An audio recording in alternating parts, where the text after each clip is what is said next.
दोस्तों नमस्कार। VK knowledge electrical में आप सभी का स्वागत है। दोस्तों आज कंप्यूटर के क्वेश्चंस पर बात करेंगे और यूपीपीसीएल के लिए ये बहुत महत्वपूर्ण रहने वाले हैं। दोस्तों इस वीडियो में कंप्यूटर से संबंधित 25 क्वेश्चन है और प्रत्येक क्वेश्चन का आंसर आपको कारण सहित बताएंगे।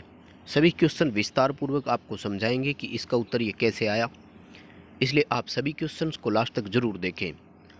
दोस्तों यूपीपीसीएल को ध्यान में रखते हुए ही हमने कंप्यूटर और इलेक्ट्रिशियन की ये सीरीज़ स्टार्ट की है, जो हर दिन मॉर्निंग में लगभग एक दोनों में से मिली जाती है। तो आप चैनल पर नए हैं तो चैनल को सब्सक्राइब करें और इस सीरीज़ का ज़रूर बेनिफिट उठाएं। दोस्तों वीडियो को लाइक ज़रूर करें, अपने दोस्तों को आगे इसे फॉरवर्ड ज़रूर करें। चलिए दोस्तों आज के क्वेश्चन से शुरू करते हैं। क्वेश्चन नंबर 1, एक वेब पर पेज निम्नलिखित में से किस भाषा में बने होते हैं। सबसे पहले दोस्तों याद रखिएगा, इंटरनेट पर जितने भी पेज होते हैं उनको वेब पेजेज के नाम से जानते हैं। वो हाइपरलिंक के माध्यम से जुड़े होते हैं और जो सबसे पहला पेज ओपन होता है उसको होम पेज कहा जाता है। 3 क्वेश्चन तो ये ध्यान में रखें। अब आते हैं अपने मेन क्वेश्चन पर। तो वेबसाइट पर जितने भी पेज होते हैं ये सब HTML भाषा में बनते हैं, जिसका पूरा नाम हाइपर टेक्स्ट मार्कअप लैंग्वेज होता है। दोस्तों HTML का भी पूरा नाम आ सकता है। यानी इस एक क्वेश्चन में अपने 4 क्वेश्चन हो गए। सबसे पहले दोबारा सुन लीजिए, इंटरनेट पर सभी पेज को किस नाम से जानते हैं? वेब पेजेज के नाम से। एक वेबसाइट पर सबसे पहले ओपन होने वाले पेज को क्या कहा जाता है? होम पेज उसको बोलते हैं। वेबसाइट पर सभी पेजेज किस भाषा में होते हैं? HTML भाषा में। एक HTML भाषा का पूरा नाम क्या होता है? हाइपर टेक्स्ट मार्कअप लैंग्वेज होता है। हाई लेवल प्रोग्रामिंग लैंग्वेज बोलते हैं इसको। और HTTP और FTP ये दोनों तो प्रोटोकॉल है इंटरनेट के।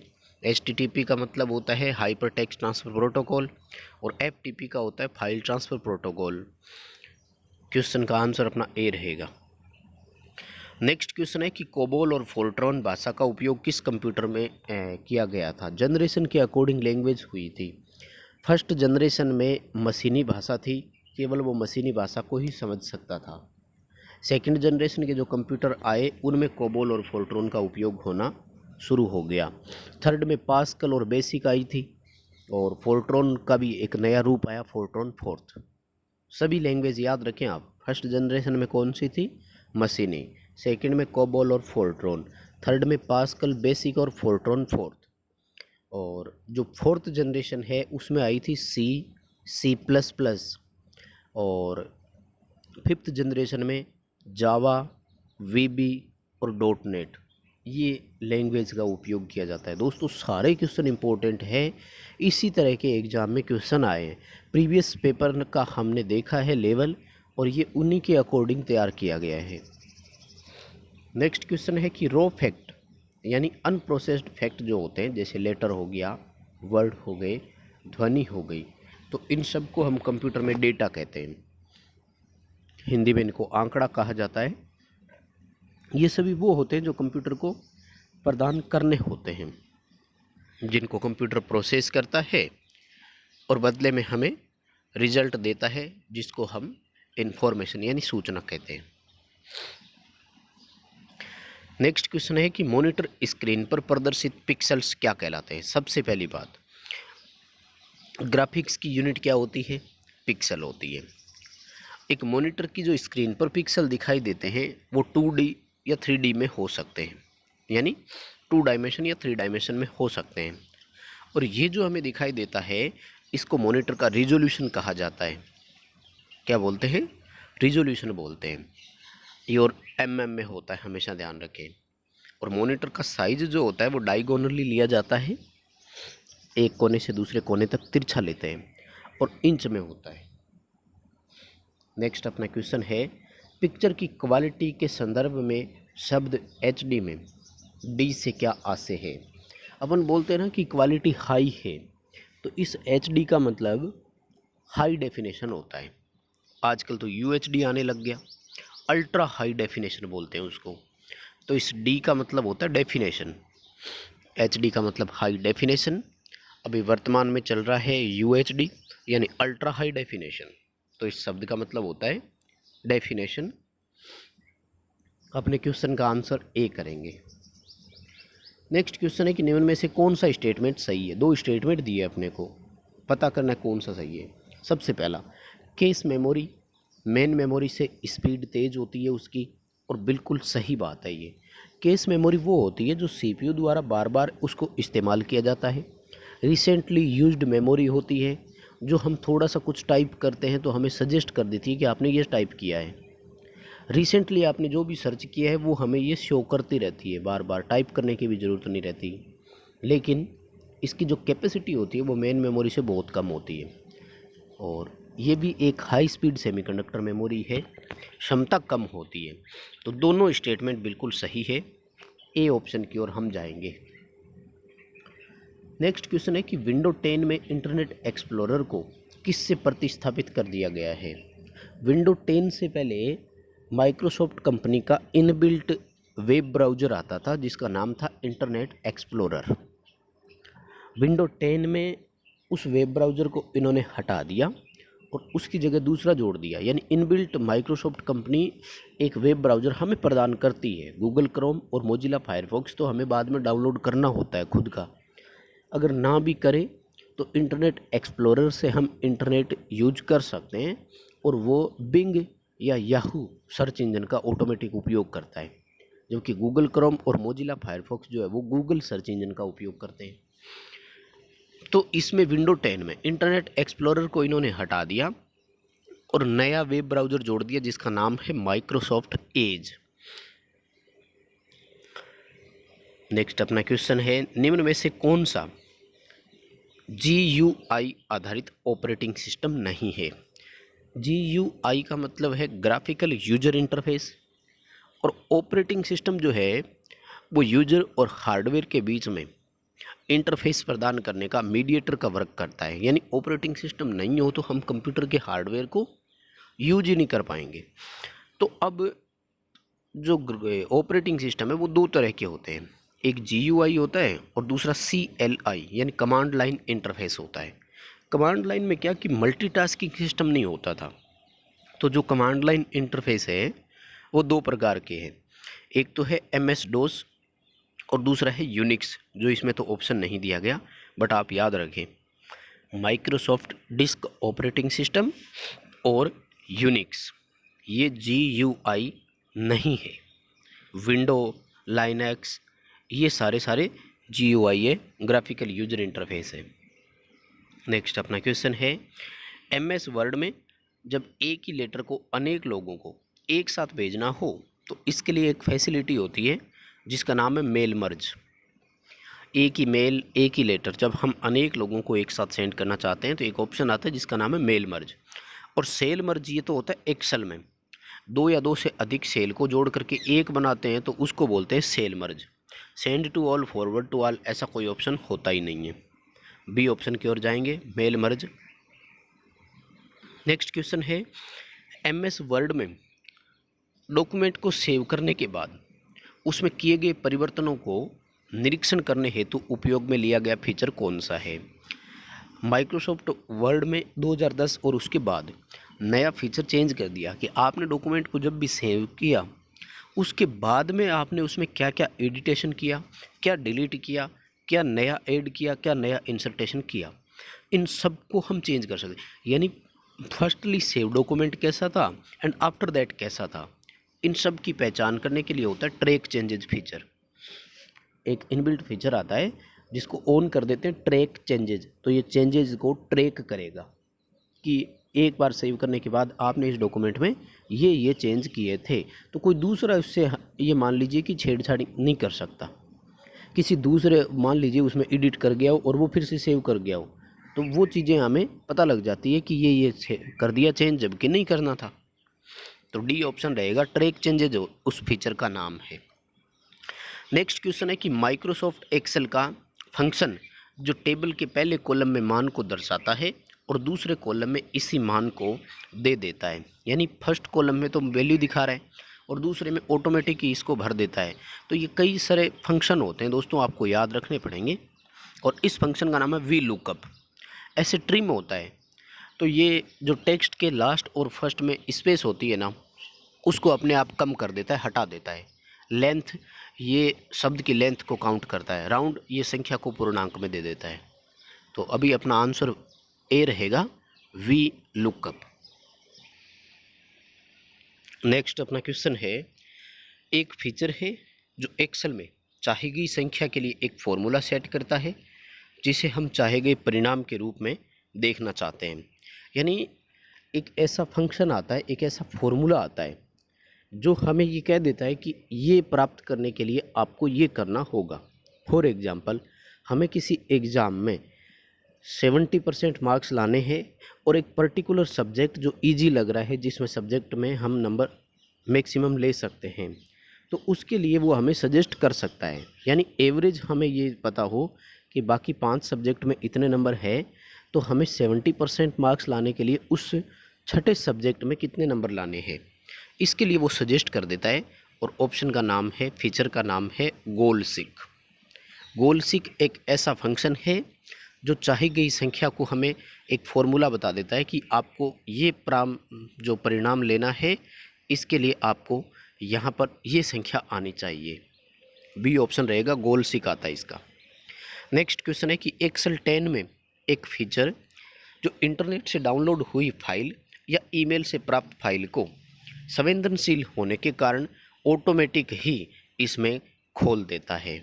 तो इसके लिए एक नया फीचर ऐड किया है जिसका नाम है प्रोटेक्टेड व्यू। यानी फाइल को वो कॉन्फिडेंशियल, फाइल को वो सेंसिटिव मानते हुए ऑटोमेटिक सबसे पहले प्रोटेक्टेड व्यू में खोलता है। यदि वो फाइल हैकर्स की है तो ये प्रोटेक्टेड व्यू हमें सजेस्ट कर देगा कि ये फाइल जो है ये इनक्रिप्टेड है, सही फाइल नहीं है। नया फीचर है, ए ऑप्शन रहेगा। नेक्स्ट क्वेश्चन है कि निम्न में से कौन सा नेटवर्क बैंडविड्थ का प्रकार नहीं है। नेटवर्क ट्रांसमिशन और कम्युनिकेशन के लिए हम अलग अलग तरह के बैंड यूज करते हैं और उसकी स्पीड बीपीएस यानी बीट्स पर सेकंड में होती है। हालांकि सबसे सही स्पीड तो एमबीपीएस होती है, मेगा बीट्स पर सेकंड, लेकिन नॉर्मली जीबीपीएस भी चलता है, गीगा बीट्स पर सेकंड भी। और अगर क्वेश्चन हो कि डेटा ट्रांसमिशन की स्पीड होती क्या है, तो बीपीएस से शुरू होती है, बीट्स पर सेकंड से लेकर के हायर तो गीगा बीट्स पर सेकंड तक भी जा सकती है। 3 तरह के नेटवर्क बैंडविड्थ होते हैं, narrow band, voice band, broadband, और ब्रॉडबैंड का दूसरा नाम है वाइड बैंड। तो ऑडियो बैंड के नाम से कोई बैंड नहीं है, इसलिए अपने क्वेश्चन का आंसर डी रहेगा। वैसे 4 नाम याद रखने आपको, नैरो, वॉइस, ब्रॉडबैंड, और ब्रॉडबैंड का दूसरा नाम है वाइड बैंड। नेक्स्ट अपना क्वेश्चन है, निम्न कथनों पर विचार कीजिए। 2 स्टेटमेंट दिए। कंप्यूटर में अटैक जो होते हैं, नेटवर्किंग अटैक 2 तरह के होते हैं, एक पैसिव अटैक होता है, दूसरा एक्टिव अटैक होता है। ठीक है, सवाल स्टेटमेंट कह रहा है कि नेटवर्क के एक्टिव अटैक में हैकर केवल सूचना को हैक करता है, ये मूल जानकारी को, मूल मैसेज को कभी भी एडिट नहीं करता है। यानी हमें एज इट इज़ इन्फॉर्मेशन मिलेगी, लेकिन हैकर ने हमारी इन्फॉर्मेशन को हैक कर लिया, हमें इसका पता नहीं लग पाएगा। जबकि पैसिव अटैक उस प्रकार को बोलते हैं जिसमें हैकर मूल संदेश को ही संशोधित कर देता है, यानी हमें उल्टी सीधी जानकारी दे रहा है। तो दोनों स्टेटमेंट बिल्कुल सही है, यही एक्टिव और पैसिव अटैक की पहचान होती है। याद रखें दोस्तों, दोनों क्वेश्चन इंपॉर्टेंट है। नेक्स्ट अपना क्वेश्चन है कि निम्न में से किस में सबसे अधिक डेटा ट्रांसमिशन होता है। डेटा ट्रांसमिशन के लिए अलग अलग प्रकार की केबल हम काम में लेते हैं। सबसे अधिक डेटा जिसमें होते हैं उसका नाम है OFC, optical fibre cable. C option की ओर जाएंगे। इसमें फाइबर या ग्लास के धागे होते हैं, इसलिए एक तो सबसे बड़ी चीज़ है कि इसको हम कभी भी 90 डिग्री पे नहीं मोड़ते हैं, ये भी ध्यान रखना है, नहीं तो ये टूट जाती है। और सबसे बड़ी बात, अगर केबल टूट जाती है तो इसमें कभी भी जॉइंट नहीं लगता है, इसलिए जब भी इसको डाला जाता है तो किसी लोहे की या किसी और मजबूत पाइप के थ्रू ही इसको डाला जाता है। लेकिन डेटा ट्रांसमिशन की स्पीड बहुत होती है। ट्विस्टेड पेयर वायर यानी 2 तार वाले, तो ये तो नॉर्मली जॉइंट वगैरह के लिए अपन काम में लेते हैं। कोएक्सियल केबल, इसमें सेंटर में केवल एक ही तार होती है कॉपर की, इसके चारों ओर जो है वो आवरण भी होता है। तो ये मोस्टली केबल टीवी नेटवर्क ऐसे सिस्टम में हम काम में लेते हैं। कोएक्सियल केबल जो है ना, केबल टीवी नेटवर्क में कोएक्सियल केबल ही होती है। आपने देखा होगा डिश टीवी के जो कनेक्शन अपने करते हैं उसमें जो केबल होती है ना, कोएक्सियल केबल ही कहलाती है वो।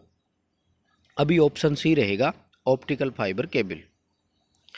नेक्स्ट क्वेश्चन है कि निम्न में से कौन सा इंटरनेट का प्रोटोकॉल नहीं है। इंटरनेट में बहुत सारे प्रोटोकॉल होते हैं, जो भी आ जाए ऑप्शन याद रखना। हमने तो यहाँ पर 4 नाम दिए हैं, लेकिन और भी बहुत सारे थे जो रह गए। टेलनेट, टेल एंड की तरफ से होता है कि टेल एंड पर कोई गड़बड़ ना हो जाए। एफटीपी और एचटीटीपी यानी फाइल ट्रांसफ़र प्रोटोकॉल और हाइपर टेक्स्ट ट्रांसफ़र प्रोटोकॉल। उसके बाद में SMTP simple mail transmission protocol. और आंसर रहेगा डी, उपरोक्त सभी। ये तो सारे इंटरनेट के प्रोटोकॉल है। नेक्स्ट क्वेश्चन है कि निम्न में से कौन सा नेटवर्क का प्रकार नहीं है। देखो नेटवर्क आजकल होते हैं 4-5 प्रकार के। Local area network, metropolitan area network और वाइड एरिया नेटवर्क। इसके अलावा 2 और है, पर्सनल एरिया नेटवर्क जैसे ब्लूटूथ हो गया, और उसके बाद में एक डब्ल्यू लेन के नाम से और है, wireless local area network. Wireless local area network जैसे हॉटस्पॉट होता है अपना। लेकिन ये 10 जो है ना, इस नाम से कोई नेटवर्क नहीं है, इसलिए अभी तो अपने क्वेश्चन का आंसर डी रहेगा। बट आपको याद रखने और भी बहुत सारे होते हैं, और इनका पूरा नाम भी याद रखना। मेन, वेन, लेन, इनका नाम भी आ सकता है। और लेन जो होती है ना, लोकल एरिया नेटवर्क, ये होता है जैसे एक किसी कंपनी, किसी फैक्ट्री के अंदर सारे कंप्यूटर आपस में जुड़े रहते हैं। और मेन मेट्रोपॉलिटन एरिया नेटवर्क होता है, ये किसी एक सिटी तक का होता है। जैसे एक तो केबल टीवी का नेटवर्क, एक ही केबल वाला होता है, वो घरों में सब में टीवी के लिए केबल दे रहा होता है। और वाईमैक्स नाम से भी एक कनेक्शन आता है, ये भी मेल में ही होता है, मेन में। और वाइड एरिया नेटवर्क तो इंटरनेट है ही अपना, ब्रॉडबैंड और इंटरनेट जो होते हैं वाइड एरिया नेटवर्क में ही आते हैं। नेक्स्ट अपना क्वेश्चन है कि इस टोपोलॉजी में डेटा दोनों दिशाओं में गमन करता है, दोनों ओर चलता है, बस टोपोलॉजी होती है ये। सिंपल बस होती है, दोनों ओर इसमें जुड़े रहते हैं, तो ये डाटा जा भी सकता है, आ भी सकता है।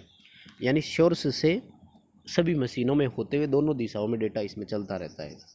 और बाकी ये टोपोलॉजी के ही प्रकार है, बस, रिंग, स्टार, मेश। एक और होती है हाइब्रिड।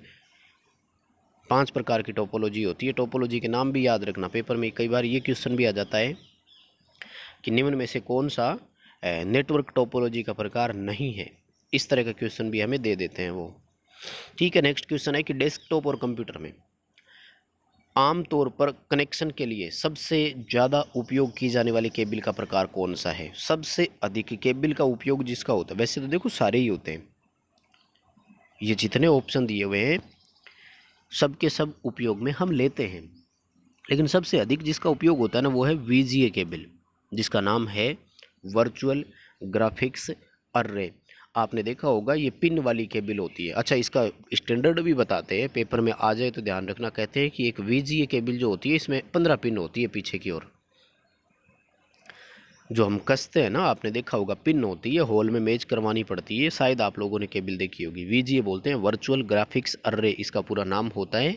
और कहते हैं कि एक वीजीए केबल में 15 पिन होती है। यूएसबी, ये तो डेटा केबल की तरह काम में आती है, मोस्टली मोबाइल जब कनेक्ट करना हो तो ही इस केबल को हम काम में लेते हैं। और HDMI आजकल खूब उपयोग में होने लग गया, वीजीए की जगह HDMI का पोर्ट डालने लग गए। डालने तो क्या, स्पेशल डलवाना पड़ता है, खैर मैन्युफैक्चरर को बोलते हैं, जब CPU खुद तैयार करवाते हैं ना तो वो कर देते हैं। इसका पूरा नाम होता है हाई डेफिनेशन मल्टीमीडिया इंटरफेस। और वायरलेस भी खूब यूज में ले ही रहे हैं, लेकिन सबसे ज़्यादा तो वीजीए ही होगा, इसलिए अभी तो अपना ए ऑप्शन सही रहेगा। नेक्स्ट क्वेश्चन है, आमतौर पर किस प्रकार के निजी ईमेल खाते में उपयोग किया जाता है। प्रोटोकॉल पूछा था, तो जो पर्सनल ईमेल अपन यूज करते हैं उसमें POP होता है, पोस्ट ऑफिस प्रोटोकॉल। जबकि किसी बिजनेस का हो तो माइक्रोसॉफ्ट एक्सचेंज बोलते हैं उसको। यदि ईमेल आप बिजनेस के लिए यूज कर रहे हैं तो माइक्रोसॉफ्ट एक्सचेंज प्रोटोकॉल यूज करते हैं। और पोस्ट ऑफिस प्रोटोकॉल होता है निजी नेटवर्क के लिए, निजी ईमेल खाते के लिए। नेक्स्ट अपना क्वेश्चन है कि विंडो 10 में एक सॉफ्टवेयर को कैसे इंस्टॉल किया जा सकता है। नहीं किया जा सकता है, सॉरी, इस क्वेश्चन को मैं एडिट कर दूंगा बाद में। PDF जिनको मिलेगी उनको मैं सेंड कर दूंगा कि विंडो 10 में एक सॉफ्टवेयर को कैसे इंस्टॉल नहीं किया जा सकता। सीधे इंटरनेट से डाउनलोड हम कर सकते हैं, विंडो स्टोर से भी हो जाती है, CD DVD और पेन ड्राइव से हो जाती है, लेकिन वर्ड की फाइल से नहीं होती है। नेक्स्ट क्वेश्चन है, निम्न में से कौन सा एक फ़ोटो का एक्सटेंशन नहीं है? फ़ोटो JPG से होती है, BMP से होती है और GIF से होती है। BMP का तो पूरा नाम बिटमैप पिक्चर्स होता है। तो ये .amr है ना, ये नहीं होती है, ये ऑडियो की होती है, वॉइस रिकॉर्ड करते हैं ना हम, तो उसके लिए होती है ये। सारे याद रखना, इस तरह के क्वेश्चन ही आते हैं पेपर में। और नेक्स्ट क्वेश्चन है कि एक डॉक्यूमेंट को किसी दूसरे डॉक्यूमेंट या वेबसाइट पर जोड़ने के लिए हम किसका उपयोग करते हैं? तो इसके लिए हाइपरलिंक ऑप्शन होता है, Ctrl+K इसकी शॉर्टकट की होती है।